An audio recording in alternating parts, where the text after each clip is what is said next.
¿Qué tal? Buenas tardes. Otra vez estamos tratando el tema de la reforma y quería seguir comentándoles un poquito más sobre algunos beneficios que trajo la reforma, cambios tanto religiosos como institucionales.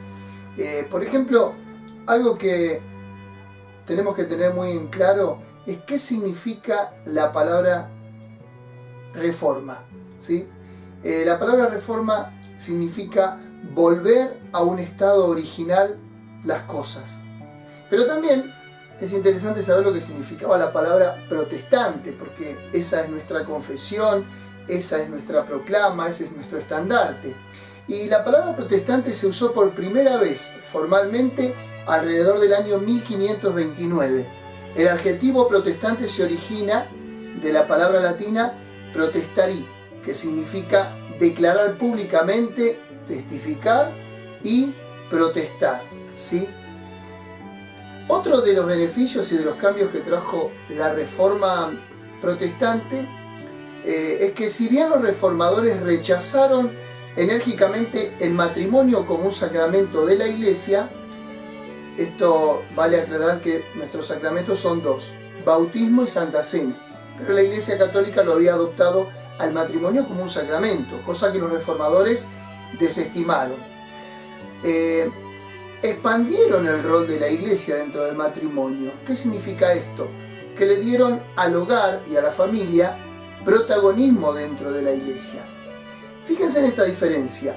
Antes las parejas juraban ante Dios y la ceremonia se trasladó desde el exterior de la Iglesia, en el umbral, una práctica que se llevó a cabo en la época medieval. Ahora, con la reforma, el juramento en el matrimonio se hacía en el santuario y frente al altar. Esto fue algo innovador dentro de la Iglesia. La reforma creó también una demanda de todo tipo de escritos religiosos.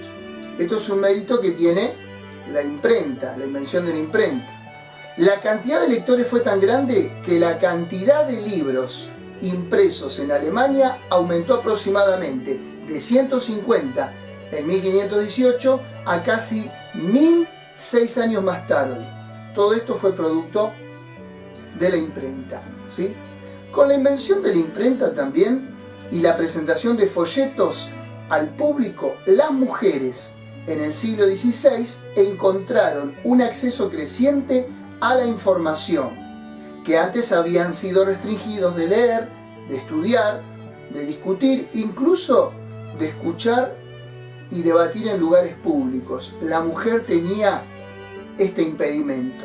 La reforma le dio esta apertura, que ella también pudiera tener participación. Bueno, otro beneficio, la educación, se estableció en un largo plazo dentro de la reforma, gracias en parte a la defensa e ideas de Lutero de que una educación adecuada, bien organizada y amplia para todos los niños, no solo para los ricos de élite, beneficiaría tanto al Estado como a la Iglesia.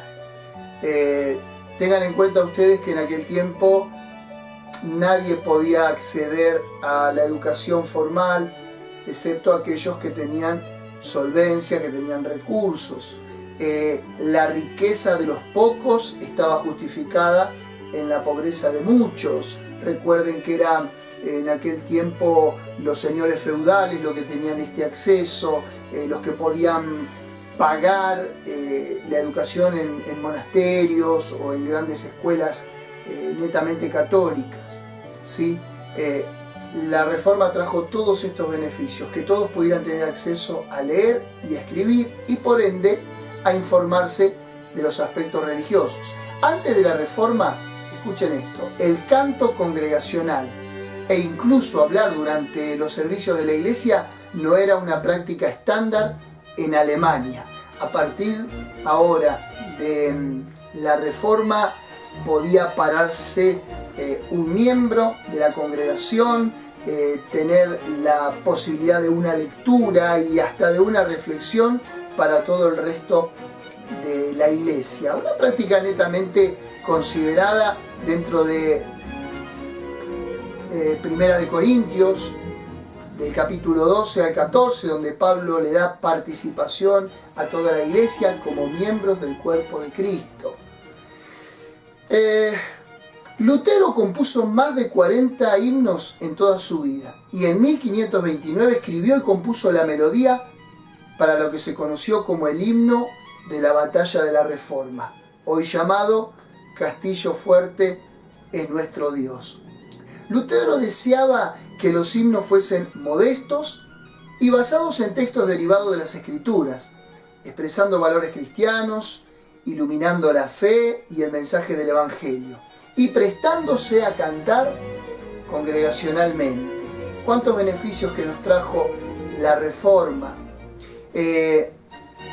La Contrarreforma, o la Reforma Católica, que surgió producto de la Reforma Protestante, inició esfuerzos enérgicos para condenar las enseñanzas y la influencia de los reformadores protestantes, restaurar la obediencia y la lealtad, reconvertir a los convertidos y establecer nuevas misiones e influir globalmente en regiones como África, Asia y Sudamérica. ¡Qué casualidad que ahora la Iglesia Católica, teniendo el enemigo de la Reforma a las puertas, decide hacer una avanzada evangelística en todo el mundo antiguo? Por eso es que vemos que entre los años 1520 y de ahí adelante hasta el 1600 y tanto, no pararon de llegar misiones jesuitas a todo lo que es Sudamérica, Centroamérica, y a querer evangelizar, entre comillas, a los indios o a las nuevas misiones que se incorporaban a la corona de Europa. Surge un fenómeno interesante con Ignacio de Loyola, un laico que se congració con el Papa de turno de aquella época en Roma, y surge la Sociedad Católica de Jesús, cuyos miembros se hacen llamar hasta el día de hoy los jesuitas. Fue fundada en 1534, esta orden es la única orden laica, en otros términos, fuera de lo que es un sacerdocio formal. Quiero decirle que los jesuitas fueron, en su inicio, en su fundación, el brazo armado del Vaticano. Y ellos participaron en la Contrarreforma para evitar que el protestantismo se propague. En otras palabras, los jesuitas persiguieron a los reformadores y a los cristianos de aquel tiempo. Hoy representan la mayor orden religiosa individual de sacerdotes y hermanos en la Iglesia Católica. Y por último, para cerrar esta etapa, este pequeño resumen, investigadores y arqueólogos han corroborado recientemente la afirmación de que Lutero era un pensador bien educado y un escritor prolífico, que produciendo un promedio de 1800 páginas al año se consagró como uno de los escritores mayores en su época. Sin duda alguna merece que recordemos en estos 500 años todo lo que nos dejó el legado de la Reforma. Bueno, gracias y hasta otra oportunidad.